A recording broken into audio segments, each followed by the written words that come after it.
All right, running through the trailer, just starting from the tongue back. Standard items up here, but getting into this battery is to run the winch, just every once in a while, checking cables and things like that for corrosion. It's exposed to a lot of elements driving down the highway. Moisture does get up in there, so I think it's very often forgotten about, so that battery kind of suffers more than most batteries do, so take a look at that.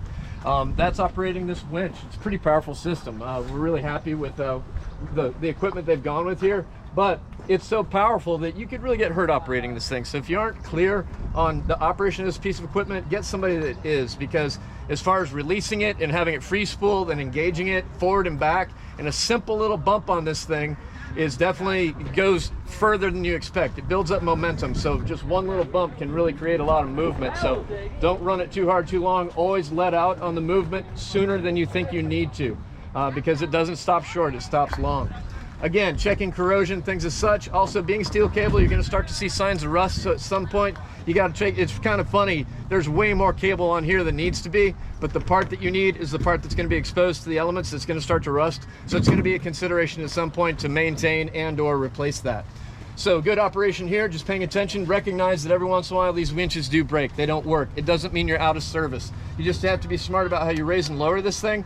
It may be that you lift the boat off just straight off the top, never using the system at all, but if you do that, you're definitely going to want to have the motor mounted on here. I really don't think you should ever try to take this boat off the upper rack without the ramps or without the winch lowering with the motor on. If you're going to do it freehand like that, it really needs to be motor off and motor mounted here.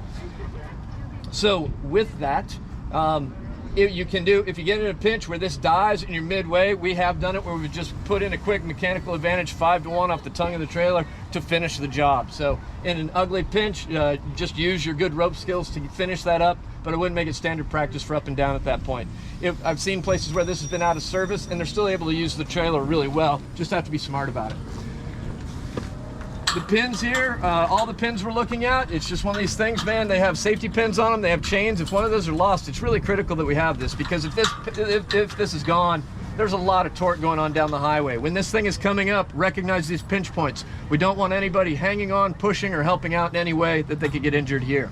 There are 2 pins to swing the motor out. The motor power head would be here. It wouldn't be bad to have a strap. When you rotate it around, have a strap capture it and hold it turned over here so it can't swing on the highway on its own and start to get injured that way. So having that engine really captured when it's on here so it can't move extra, making sure the pins are in place. But for loading and unloading, pulling the pins, swinging it out, and repin it. Don't try to put the engine on here without it pinned where it can swing on its own. It's just kind of a bit of a mess. So make sure, pull the pins, swing it, repin it, get the engine on. The engine would go on facing this way, swing around, pin it, strap the engine back.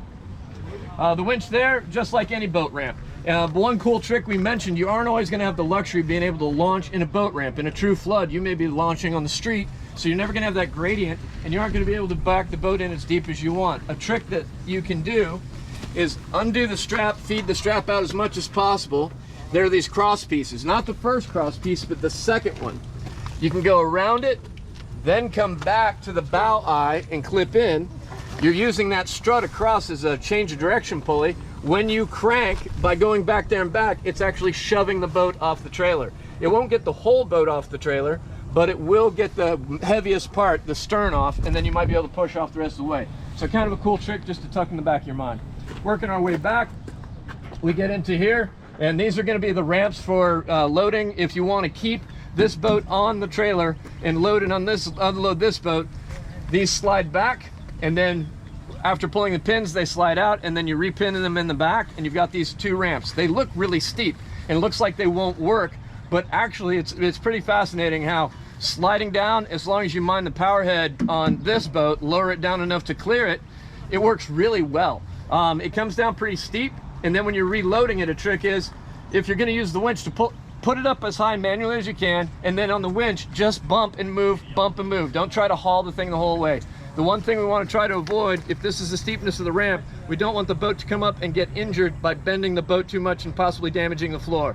So don't try to haul it all the way, because you're going to have this transition. When it gets close to that transition, when you have enough of the weight of the boat forward, once it's up on there, have the stern all the way out. Make sure to let all the water drain out of the boat before you go for the last bit. It may take a moment, but not too long. Once the water's drained out, you've emptied the scuppers, you've checked the bottom drain. Once you feel the boat is fairly dry, at that point, have 2 people just pick up these 2 bars, 1 on each. It's not hard for 1 person to lift them up, and you can change that angle of those and then just winch it the rest of the way. A key detail that we kind of forgot the other day you need to be mindful of, it's pretty good, the inside, the inflatable portion of the boat is the keel. To deflate the keel before you load it with the winch is a good thing, just to keep it from dragging over too aggressively over that crossbar back there, or at the very least have somebody down here pushing up. It's easier to push this boat up when this boat is in because you have a nice platform to stand on. If this boat is out and you're pushing up, just be careful as far as slipping off the bars and things as such. I would say that those are the tricks with the upper boat. The bottom boat is pretty straightforward as far as how it comes on and off the trailer. The only thing is the downside, be very mindful of all the items. You have your GPS that could run into this crossbar back here. When the GPS is down, it's in the way of the throttle, so you really have to time that.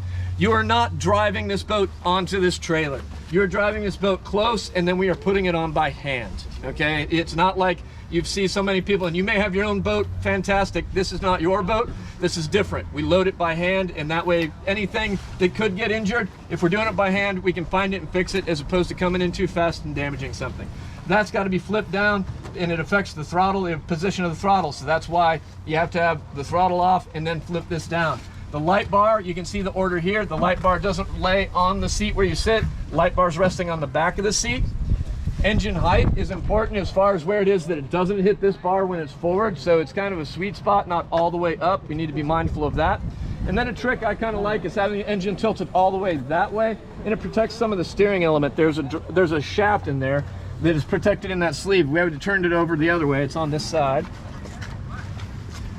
Right here, this armature would be out if it's turned the other way. It's just something that somebody might step on trying to load the upper boat, something as such. And as a matter of fact, here you go.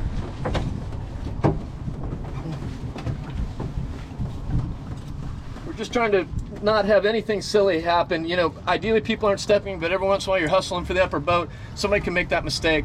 By having this all the way over, that protects that much more. All right, so those things are all pretty straightforward. One thing I would say, we went for leaving the engine on today. The winch system and lifting the way it was supposed to worked really well. But you need to have full PPE on, PFD and helmet, because something could come down, something could come back. You could fall back in the water, so just be very mindful of that. Also, when you're doing an engine up, it just has the advantage of, we're gonna use this equipment again tomorrow, and we know where we're using it, so we're gonna be able to launch it a little bit more quickly. There is wear and tear on that engine, as far as doing and undoing those bolts, and also putting it on, the more times it goes on and off the boat, that's just a little bit more wear and tear.